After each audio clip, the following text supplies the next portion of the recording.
That boy who used to spend days in the garage with only his imagination and a couple hand tools has gotten lost in the grind of the real world. I think it's time we find him. It seems so simple. My daughter came home for the holiday, 30 cedar fence pickets in her car. Instead of doing the normal square picket planter build, I would do my take on it and make a hexagon planter. I love the lines and the concept of different heights, locking in together, creating a staggered, layered depth on a deck corner. But there might be a reason no one does this, or maybe even two. Today, I'm going to show you how to build my 10-inch hexagon planter from just one cedar fence picket. It's roughly 10 inches wide and 9 deep. I took the worst ones. My father always said, tackle the hard parts first. But my therapist says, start your day with an easy win. Not sure who to believe at this point. But I think if I cut these down to size before ripping them to width, we can all but eliminate that big bow. At the miter saw, I set my stop block at 9 inches and proceed to cut the 6 sides.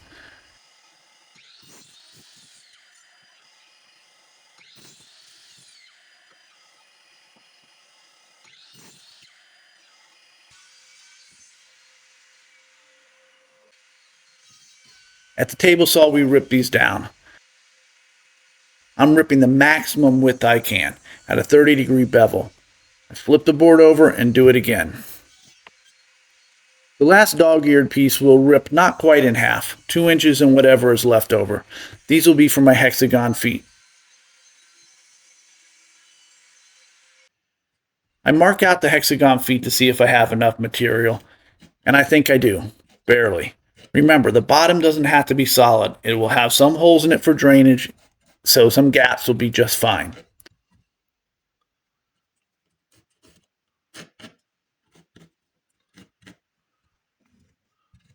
And this is why we don't have nice things.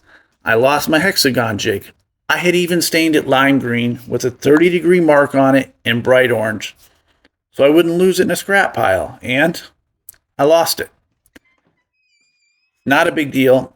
I had this scrap 2x4. I'm guessing it's from when I was trying to make a purple stain, probably for one of my push sticks. It'll work here. It's simple. Got 30 degrees. You now have your jig. Take your piece of wood, mark the center of the width, then cut 30 degrees to hit at that mark. Then repeat the other way. Now the jig will take care of the rest. Now, slide the jig over to the length of those edges you just cut. The length, not half the width. Big difference. I set mine at 1.5 inches. Cut. Rotate the piece. Cut again. Use a piece of scrap wood to keep your hands away from the blade. Rotate again. Cut. And again. Go all the way around, all 6 sides. Then move on to the next leg. Rinse and repeat. 3 perfect hexagons.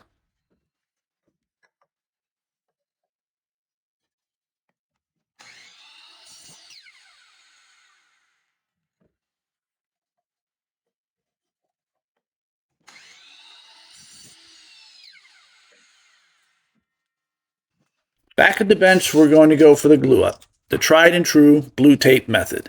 And this is quite literally the strangest blue tape I have ever seen.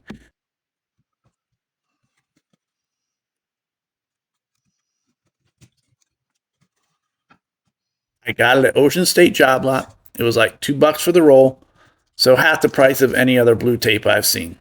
It's got a plasticky-ish look and feel to it, but it should be fine for this. But thinking I might not use it for painting though. I go heavy on the glue here. Tight Bond 3 again for the waterproof.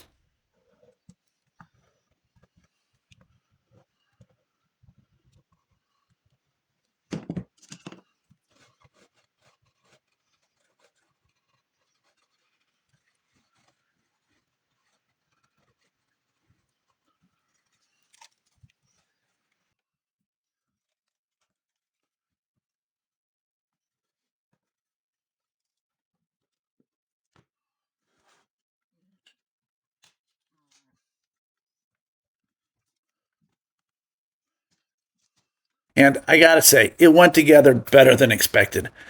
I'm liking it. look solid. The seams are better than I thought, but I think we need some mechanical reinforcement as well.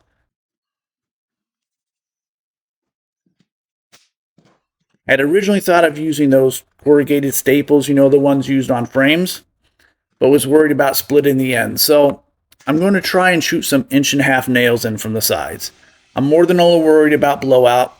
It's at such an odd angle.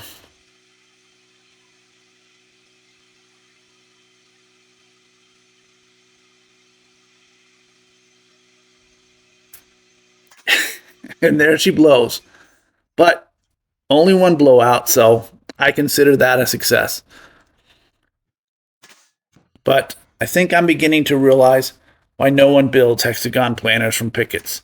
Seriously, it's super quick and a super easy build until this point. Only one blowout, so I'm good with that.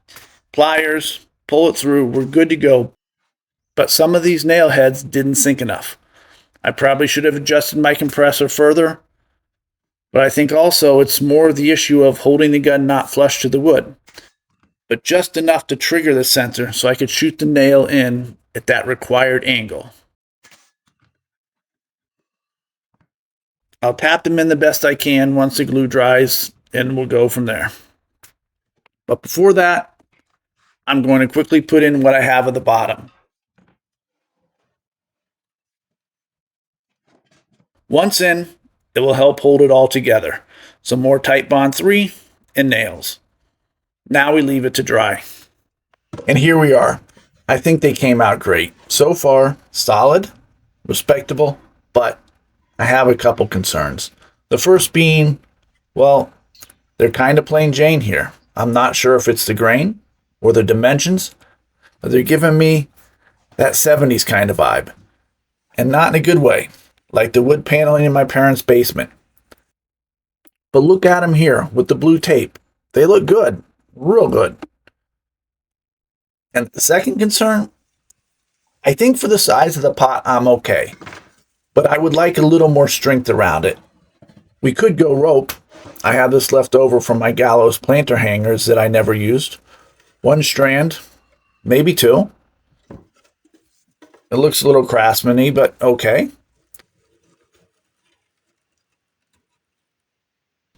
Wooden bands around it. They wouldn't add any strength.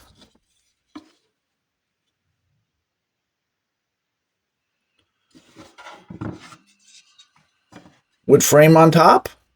The same, no strength. The miters would fall on the bevel, so no help there, but it might look better. Or maybe this 3/4-inch galvanized pipe hanging strap. There's your homework for today. Pause the video and put a comment in. What would you do? And hit the like button while you're down there. And if you haven't subscribed, that would be great too. Well, let's think on that a minute.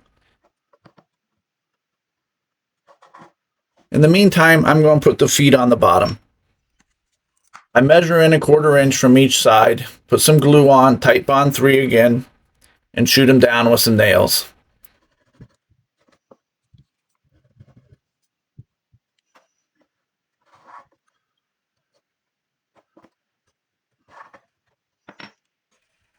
I don't know. I've mocked them both up and I still don't know. I was so sold on the straps. I had talked my way into it thinking it was going to be the perfect solution. But in the end, I went with the rope. I think it will work fine for what I have in mind for these 2 planters.